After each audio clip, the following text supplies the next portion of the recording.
माँ लक्ष्मी महागाथा। दरिद्रता का रहस्य। बहुत समय पहले उत्तर दिशा में बहती एक शांत नदी के किनारे एक छोटा सा गांव था, कमलपुर। कमलपुर का नाम इसलिए पड़ा क्योंकि गांव के पास एक बड़ा तालाब था, जिसमें हर सुबह गुलाबी कमल खिलते थे। सुबह जब सूरज उगता तो उसकी किरणें उन कमलों पर पड़तीं और ऐसा लगता जैसे धरती पर सोना बिखर गया हो। लेकिन उसी गांव में एक घर ऐसा था जहां सोना तो दूर, रोज का अन्न भी मुश्किल से मिलता था। उस घर में रहते थे गोपाल और उसकी पत्नी राधा। गोपाल मेहनती था। सुबह अंधेरे में उठता, हल लेकर खेतों की ओर निकल जाता। राधा घर संभालती, गाय को चारा देती, कुएं से पानी भरती और फिर मंदिर में दीप जलाती। हर सुबह वो फोल्डेड हाथों से कहती, हे माँ लक्ष्मी, हम धन नहीं मांगते, बस इतना दो कि भूखे ना सोएं। लेकिन जैसे ही कुछ पैसा आता, कोई ना कोई विपत्ति आ जाती। कभी बैल बीमार पड़ जाता, कभी छत टूट जाती, कभी उधार चुकाना पड़ता। राधा के मन में एक सवाल बार बार उठता, क्या माँ लक्ष्मी हमसे नाराज हैं? एक दिन गांव में एक वृद्ध साधु आए। उनकी आंखों में अजीब चमक थी। वे हर घर में गए, पर सबसे अंत में गोपाल के घर पहुंचे। राधा ने पानी दिया, सूखी रोटी भी परोसी। साधु ने पूछा, बेटी, क्या तुम्हारे घर में कभी किसी का अपमान हुआ है? राधा चौंक गई। गोपाल सोच में पड़ गया। उसे याद आया, सालों पहले एक गरीब मजदूर ने उधार मांगा था और गोपाल ने गुस्से में उसे डांट दिया था। मजदूर की आंखों में आंसू आ गए थे। साधु ने धीरे से कहा, जहां आंसू गिरते हैं वहां लक्ष्मी नहीं ठहरती। ये सुनकर राधा की आंखें भर आईं। साधु के शब्द गोपाल के मन में गूंजते रहे। जहां आंसू गिरते हैं वहां लक्ष्मी नहीं ठहरती। रात गहरी हो चुकी थी। आसमान में बादल छा गए थे। दूर कहीं बिजली चमक रही थी। राधा ने चूल्हे की आखिरी आंच बुझाई। घर में बस एक छोटा सा दीपक जल रहा था। वो दीपक हवा से कांप रहा था, जैसे घर की किस्मत कांप रही हो। गोपाल चुप बैठा था। उसे वो मजदूर याद आ रहा था जिसे उसने वर्षों पहले अपमानित किया था। उसने धीमे स्वर में कहा, राधा, शायद वही गलती आज तक हमारा पीछा कर रही है। राधा ने शांत आवाज में उत्तर दिया, तो फिर हमें प्रायश्चित करना होगा। तूफान की रात। अचानक तेज हवा चलने लगी। दरवाज़ा जोर से हिलने लगा। बारिश की बूंदें छप्पर से टपकने लगी। ऐसा लग रहा था जैसे प्रकृति भी किसी आने वाली घटना की गवाही दे रही हो। तभी दरवाजे पर दस्तक हुई। ठक, ठक, ठक। राधा ने डरते हुए दरवाज़ा खोला। सामने एक वृद्धा खड़ी थी, भीगी हुई, सफ़ेद बाल, कांपते हाथ। वो बोली, बेटी, 2 दिन से भूखी हूं, थोड़ा अन्न मिल जाए तो जीवन बच जाए। आखिरी कटोरी। राधा अंदर आई। उसने मिट्टी की हांडी खोली। बस एक कटोरी चावल बचे थे, वही अगले दिन के लिए रखे थे। गोपाल ने देखा। उसकी आंखों में चिंता थी, पर राधा ने बिना कुछ कहे वो चावल पकाए और पूरी कटोरी वृद्धा को दे दी। वृद्धा ने कांपते हाथों से भोजन लिया। उसकी आंखों में कृतज्ञता थी, पर साथ ही एक रहस्यमयी चमक भी। वो बोली, बेटी, आज तुमने केवल अन्न नहीं दिया, अपने भाग्य का द्वार खोला है। ये कहकर वो अंधेरे में चली गई। उस रात का सपना। उस रात गोपाल और राधा भूखे सो गए, लेकिन आधी रात को घर में हल्की सुगंध फैलने लगी, जैसे कमल के फूल खिल गए हों। राधा ने सपने में देखा, एक विशाल कमल, स्वर्णिम प्रकाश, और उसी प्रकाश में एक दिव्य स्वर, सच्ची समृद्धि त्याग से जन्म लेती है। गोपाल ने भी वही सपना देखा। सुबह जब दोनों जागे तो आंगन में कुछ अलग था। जहां मिट्टी सूखी रहती थी, वहां एक छोटा सा कमल खिला हुआ था। संकेत। गोपाल ने कांपती आवाज में कहा, राधा, क्या ये कोई संकेत है? राधा ने हाथ जोड़ लिए। उसके मन में विश्वास जाग चुका था, लेकिन उन्हें नहीं पता था कि ये तो बस परीक्षा की शुरुआत थी। सुबह की पहली किरण जब कमलपुर के खेतों पर पड़ी तो हवा में एक अजीब सी शांति थी। रात का तूफान थम चुका था, पर गोपाल के मन का तूफान अभी बाकी था। आंगन में खिला छोटा सा कमल अब भी ओस की बूंदों से चमक रहा था। राधा ने उसे देखकर हाथ जोड़ लिए। उसकी आंखों में आशा थी, पर गोपाल के मन में डर। वो सोच रहा था, अगर ये सच में कोई संकेत है तो आगे क्या होने वाला है। खेत की परीक्षा। गोपाल हल लेकर खेत पहुंचा, पर जैसे ही उसने मिट्टी को छुआ उसका चेहरा उतर गया। फसल आधी सूख चुकी थी। पिछली बारिश कम थी और अब फसल बचना मुश्किल लग रहा था। पास के किसान आपस में बात कर रहे थे, इस बार पैदावार कम होगी, कर्ज कैसे चुकाएंगे। गोपाल चुप रहा। उसके ऊपर पहले से ही साहूकार का उधार था। कर्ज का दबाव। दोपहर को साहूकार स्वयं घर आ पहुंचा। उसकी आवाज़ कठोर थी। गोपाल, इस बार फसल चाहे हो या ना हो, मेरा पैसा चाहिए। गोपाल ने विनम्रता से कहा, मुझे थोड़ा समय दे दीजिए। साहूकार हंसा, समय? समय तो तुम्हारी किस्मत ने तुम्हें कभी दिया ही नहीं। राधा सब सुन रही थी। उसका दिल कांप उठा। अतीत की परछाई। उसी शाम जब सूरज डूब रहा था, गांव के रास्ते पर एक परिचित चेहरा दिखाई दिया। वो वही मजदूर था जिसे वर्षों पहले गोपाल ने डांट कर भगा दिया था। अब वो बूढ़ा हो चुका था, कपड़े फटे हुए थे, आंखों में थकान थी। गोपाल का दिल धड़क उठा। मजदूर ने पास आकर कहा, पहचाना मुझे? गोपाल की आवाज़ भर्रा गई। हाँ, और आज मैं तुमसे क्षमा मांगना चाहता हूँ। पश्चाताप। गोपाल ने सबके सामने हाथ जोड़ दिए। उस दिन मैंने तुम्हें अपमानित किया, मुझे क्षमा कर दो। मजदूर कुछ पल चुप रहा। उसकी आंखों में बरसों का दर्द था। फिर उसने धीमे स्वर में कहा, जिस दिन तुमने मुझे भूखा लौटाया, मैंने दुख में शब्द कहे थे, पर श्राप नहीं दिया था, दर्द ने दिया था। गोपाल की आंखों से आंसू बह निकले। राधा ने आगे बढ़कर कहा, आज हमारे घर में अन्न कम है, पर यदि आप स्वीकार करें तो जो है वो आपका है। करुणा की अग्नि। रात को फिर चूल्हा जला, इस बार 3 लोगों के लिए। घर में बस थोड़ा सा दलिया था। तीनों ने बराबर बांट लिया। भोजन के बाद मजदूर ने गोपाल की ओर देखा और कहा, आज तुम्हारे घर में पहली बार सच्ची समृद्धि आई है। गोपाल चौंका, कैसी समृद्धि? वो मुस्कुराया, जो दिल को हल्का कर दे वही सबसे बड़ा धन है। रहस्य गहराता है। रात गहराई, आकाश साफ था। अचानक घर के भीतर हल्की स्वर्णिम रोशनी फैलने लगी। राधा ने देखा, वही कमल अब बड़ा हो चुका था। उसकी पंखुड़ियों से प्रकाश निकल रहा था। मजदूर खड़ा हुआ।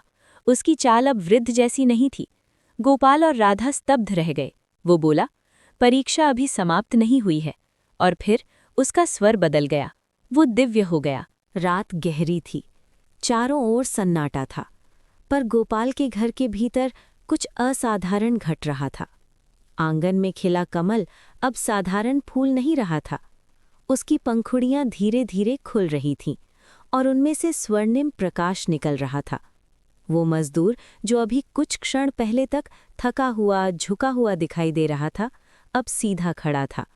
उसके चेहरे पर तेज था, आंखों में करुणा थी और स्वर में अद्भुत गहराई। गोपाल और राधा स्तब्ध खड़े थे। सत्य का उद्घाटन। मजदूर ने शांत स्वर में कहा, गोपाल, क्या तुम जानते हो कि सच्ची दरिद्रता क्या होती है? गोपाल ने कांपते स्वर में कहा, जब घर में अन्न ना हो। वो मुस्कुराया, नहीं, सच्ची दरिद्रता तब होती है जब मन में दया ना हो। राधा की आंखों से आंसू बहने लगे। वो आगे बोला, वर्षों पहले जब तुमने मुझे अपमानित किया, उस दिन तुम्हारे घर से धन नहीं, करुणा चली गई थी, और जहाँ करुणा नहीं रहती वहाँ लक्ष्मी भी नहीं ठहरती। अचानक वातावरण में सुगंध फैल गई, जैसे सैकड़ों कमल एक साथ खिल उठे हों। वो मजदूर प्रकाश में घिर गया। धीरे धीरे उसका रूप बदलने लगा। गोपाल और राधा ने देखा, सामने दिव्य आभा से युक्त कमल पर विराजमान 4 भुजाओं वाली तेजस्वी माँ लक्ष्मी प्रकट थीं। घर का छोटा सा कक्ष स्वर्णिम प्रकाश से भर गया। राधा भूमि पर गिर पड़ी। गोपाल ने सिर झुका लिया। माँ लक्ष्मी ने मधुर स्वर में कहा, मैंने तुम्हारी परीक्षा ली, पहले अपमान से, फिर अभाव से, फिर त्याग से। उन्होंने आगे कहा, जब तुमने अपनी अंतिम कटोरी अन्न भी बिना हिचक दिए, तब तुम्हारा हृदय निर्मल हो गया। गोपाल रो पड़ा, माँ, क्या हमारे कष्ट समाप्त होंगे? माँ मुस्कुराईं, कष्ट जीवन का भाग हैं, पर अब वे तुम्हें तोड़ेंगे नहीं, सिखाएंगे। वरदान। माँ ने अपने कमल से एक स्वर्णिम किरण निकाली। वो किरण घर की दीवारों, चूल्हे, खेतों और आंगन में फैल गई। उन्होंने कहा, आज से तुम्हारे घर में अन्न की कमी नहीं होगी, पर स्मरण रहे, धन बांटने से बढ़ता है, संचय से नहीं। अगली सुबह जब सूरज उगा तो गोपाल ने देखा सूखी फसल पर ओस की बूंदें चमक रही थीं। कुछ ही दिनों में फसल हरी होने लगी। साहूकार स्वयं घर आया, पर इस बार उसका स्वर बदला हुआ था। गोपाल, तुम्हारी फसल अच्छी दिख रही है, आराम से कर्ज चुका देना। गांव वाले हैरान थे, पर परीक्षा अभी बाकी थी। समृद्धि धीरे धीरे आने लगी, घर में अनाज भर गया, पर गोपाल के मन में एक डर था कि कहीं फिर से अहंकार न आ जाए।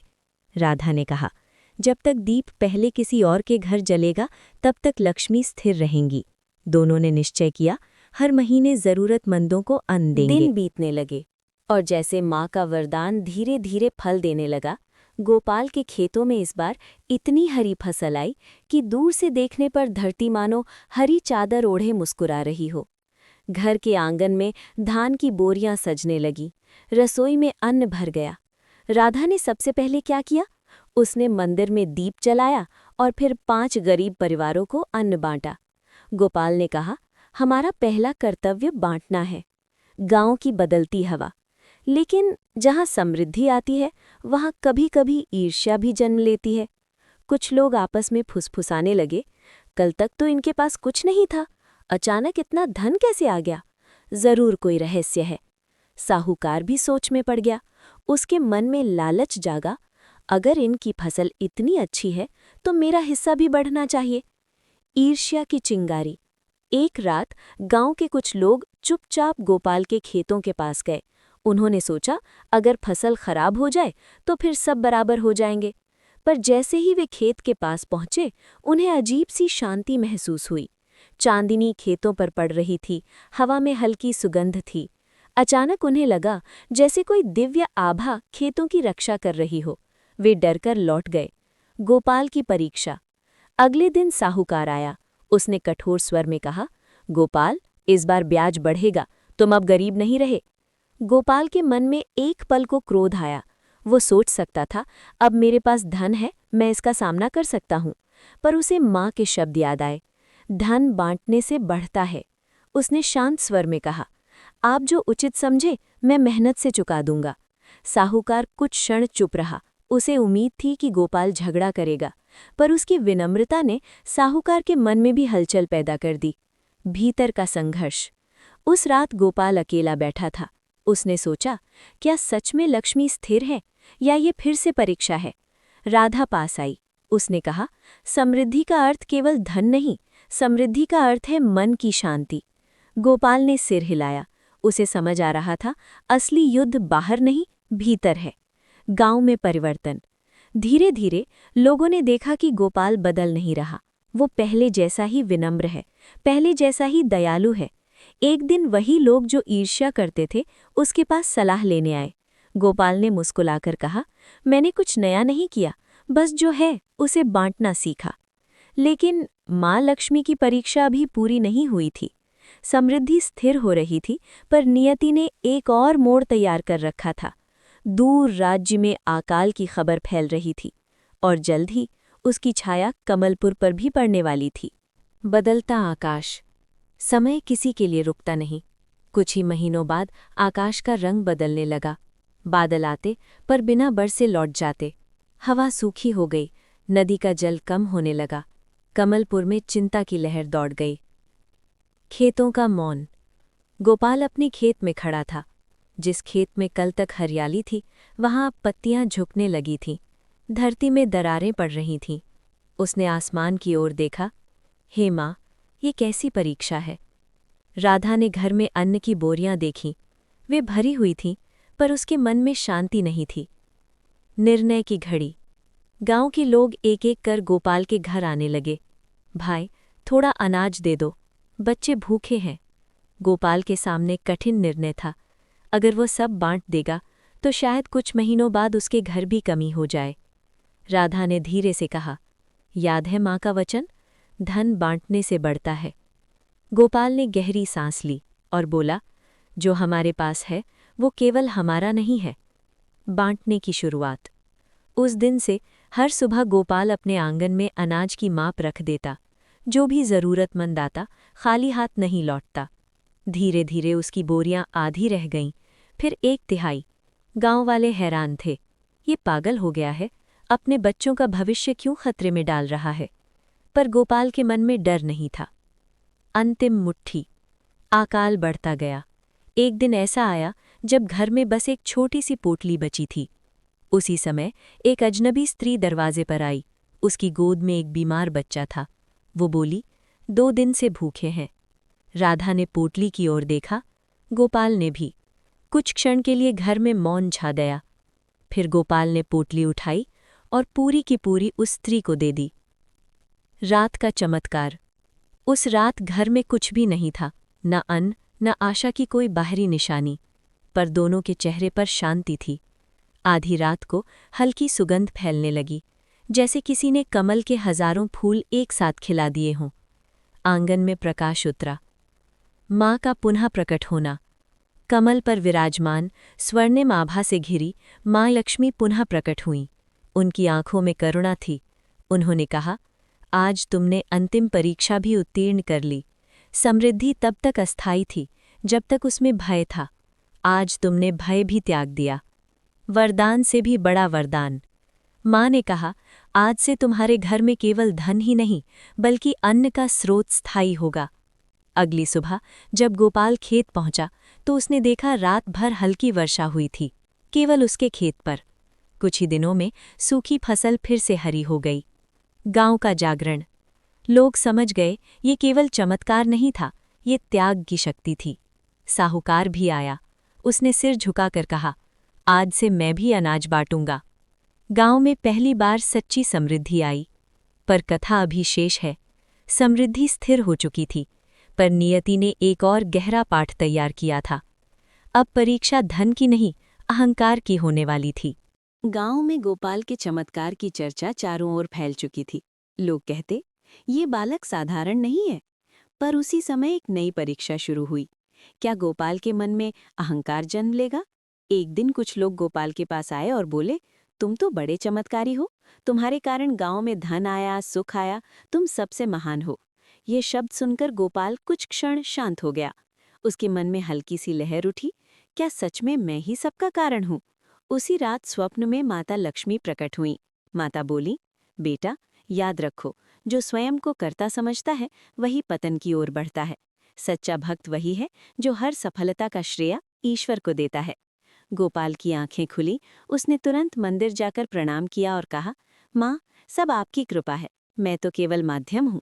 अहंकार की वो छोटी सी चिंगारी उसी क्षण बुझ गई। क्या राज्य का राजा इस चमत्कार की खबर सुनेगा? हाँ, खबर महल तक पहुंची। राजा ने सुना कि एक बालक के कारण गांव समृद्ध हो गया। उसे संदेह हुआ, कहीं ये कोई जादू टोना तो नहीं। राजा स्वयं वेश बदलकर गांव आया। उसने देखा गांव में स्वच्छता है, लोग ईमानदारी से काम करते हैं और हर घर में संतोष है। राजा ने गोपाल से पूछा, तुमने ये सब कैसे किया? गोपाल मुस्कुराया, मैंने कुछ नहीं किया महाराज। लोगों ने लोभ छोड़ा, परिश्रम अपनाया और माता लक्ष्मी का सम्मान किया। राजा समझ गया ये चमत्कार नहीं, संस्कार हैं। क्या माँ लक्ष्मी की अंतिम शिक्षा अभी बाकी है? हाँ, अंतिम शिक्षा भी बाकी थी। कुछ समय बाद गांव में सूखा पड़ा, फसलें कम हुईं, लोग घबराने लगे। क्या माता हमसे रूठ गईं? गोपाल ने सभी को इकट्ठा किया और कहा, सच्ची लक्ष्मी केवल धन नहीं है, धैर्य, एकता और विश्वास भी लक्ष्मी का ही रूप हैं। सबने मिलकर अनाज बांटा, किसी को भूखा नहीं सोने दिया। धीरे धीरे वर्षा आई, खेत फिर हरे हुए। उसी रात मंदिर में दीपक अपने आप प्रज्वलित हो उठे, मानो माता लक्ष्मी कह रही हूँ, जहाँ बांटने की भावना है वहाँ मैं सदा वास करती हूँ।